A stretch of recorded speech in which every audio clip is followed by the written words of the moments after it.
Assalamualaikum, halo teman-teman. Kali ini saya akan share resep olahan tepung ketan, yaitu kue sengkulun. Sengkulun tepung ketan ini disebut juga awuk-awuk. Yuk simak resep sengkulun di video ini, namun jangan lupa dukung channel ini berkembang dengan klik tombol like, subscribe, dan nyalakan lonceng notifikasi ya teman-teman, agar teman-teman menjadi orang pertama yang tahu saat channel ini update resep masakan. Yuk kita mulai aja dari resep sengkulun yang pertama. Siapkan 250 gram tepung ketan, kemudian 250 gram kelapa yang udah diparut, 250 gram ubi kuning kukus, dan masukkan dalam satu wadah bersih. Ditambahkan dengan gula pasir, saya pakai 10 sendok makan. Resep ini gampang diingat ya teman-teman, serba 250, jadi perbandingannya 1 banding 1 banding 1. Tambahkan seperempat sendok teh garam dan setengah saset vanila bubuk, kemudian aduk, diawur-awurkan gini aja ya teman-teman, jadi ditekan, nggak usah terlalu keras menekannya. Bagi menjadi dua bagian sama rata, kemudian sisihkan. Untuk kelapa parutnya saya akan bagi menjadi dua, tadi kan 250 gram ya, akan saya bagi masing-masing menjadi 125 gram dan akan saya warnai. Jadi tips biar warnanya merata, itu yang diwarnai kelapa parutnya dulu ya teman-teman. Yang hijau saya kasih 6 tetes, yang kuning saya kasih 4 tetes. Nah kurang lebih kayak gini, baru dicampurkan dengan tepung ketannya tadi. Kita aur-aurkan lagi sampai teksturnya berpasir ya, jadi nggak usah ditekan berlebihan, cukup diaur-aurkan saja. Kuningnya udah selesai, sekarang hijaunya. Ini kelihatannya nggak terlalu banget ya, tapi nanti kalau udah dikukus dia warnanya akan terang banget. Siapkan loyang 20 x 20 x 4 dan sekatnya. Jadi ini loyang brownies sekat ya, saya pakai ini untuk bikin adonan jadi dua bagian sama rata. Teman-teman ikutin gerakan saya perlahan di video ya, gunakan sendok kecil agar lebih mudah dan dia tidak tercecer adonannya. Dan untuk sebelahnya saya akan taruh adonan yang warna kuning.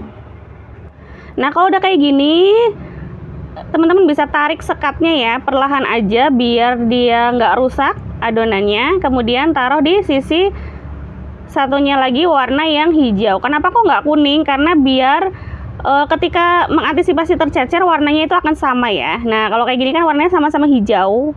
Kalau warnanya dibikin selang-seling hijau kuning, takutnya nanti malah ketika tercecer warnanya akan bercampur dan kurang bagus ketika nanti sudah jadi. Lakukan secara perlahan hingga selesai semua loyang tertutup dengan adonan ya, kayak gini ya teman-teman.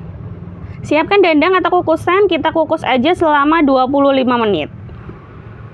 Tes kematangan ya, kalau mungkin belum matang bisa ditambahkan lagi waktu mengukusnya. Kemudian olesi pisau dengan minyak, dan yang pasti tunggu sengkulunnya dingin dulu ya, karena kalau masih panas dia akan lengket. Balik perlahan, kemudian kita potong-potong menjadi 25 bagian sama rata. Jika mau dijual, teman-teman bisa kemas dalam plastik mika kayak gini yang udah dilapisin dengan daun pisang dan ditempel dengan stiker thank you. Ini dia hasilnya. Sekarang kita lanjut sengkulun yang kedua. Siapkan 450 gram ubi ungu yang udah dikukus, kemudian 450 gram kelapa parut, jadi serba 450 ya. Ini ubi kuningnya, ubi ungunya mohon maaf kita hancurkan terlebih dahulu. Baru kita tambahkan dengan kelapa parut dan tepung ketannya, semua serba 450.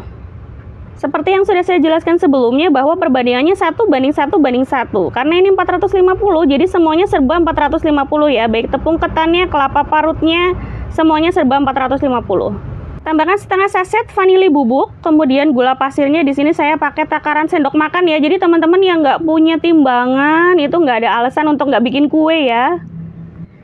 Saya pakai 17 sendok makan gula pasir, tambahkan seperempat sendok makan garam, kemudian aduk menggunakan tangan ya, lebih mudah menggunakan tangan daripada menggunakan spatula atau centong atau yang lainnya gitu, karena kalau tangan gampang membuat si adonan ini berpasir. Ketika ada ubi ungu yang menggumpal, teman-teman tinggal diambil kemudian di awur-awur apa sih istilahnya ya, seperti di video gini ya teman-teman, diawur-awurkan, gak usah terlalu ditekan berlebihan.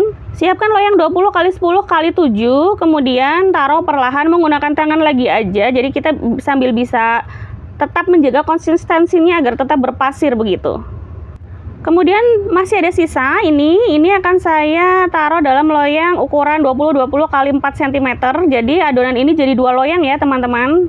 Satu loyang 20 kali 10 kali 7 dan satu loyang 20 kali 20 kali 4. Kalau sudah tercampur semuanya, oh ya ini kalau dikukus dia akan mengempis ke bawah ya. Jadi teman-teman nggak usah ragu kalau misalkan dia terlalu padat adonannya, nggak apa-apa. Nanti ketika dikukus dia akan kempes gitu. Untuk loyang yang ini akan saya kukus 15 menit udah cukup. Tapi kalau loyang yang 7 cm, nah ini warnanya kelihatan ya, kalau sudah dikukus dia akan keluar warnanya. Tunggu dingin. Kemudian untuk loyang yang tingginya 7 cm ini kukusnya lebih lama ya, karena dia tinggi jadinya harus dikukus dalam waktu 35 menit. Angkat, tunggu dingin. Sekali lagi tunggu dingin ya, baru kita keluarkan dari loyang. Sisir pinggiran loyang menggunakan spatula dan balik secara perlahan. Kalau mau dijual per loyang gini boleh banget ya teman-teman, tinggal atur-atur aja packagingnya. Bisa digunakan packaging seperti ini, kardus. Ini kebetulan saya akan gunakan untuk berkunjung, jadi saya taruh dalam kardus seperti ini. Nah yang satu ini akan saya sajikan untuk keluarga karena ini beneran enak banget. Jangan lupa ketika memotong olesi dengan pisau, olesi pisau dengan minyak agar tidak lengket. Aduh maaf ya belibet.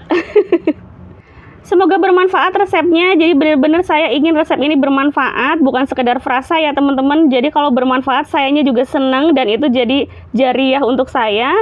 Wassalamualaikum warahmatullahi wabarakatuh.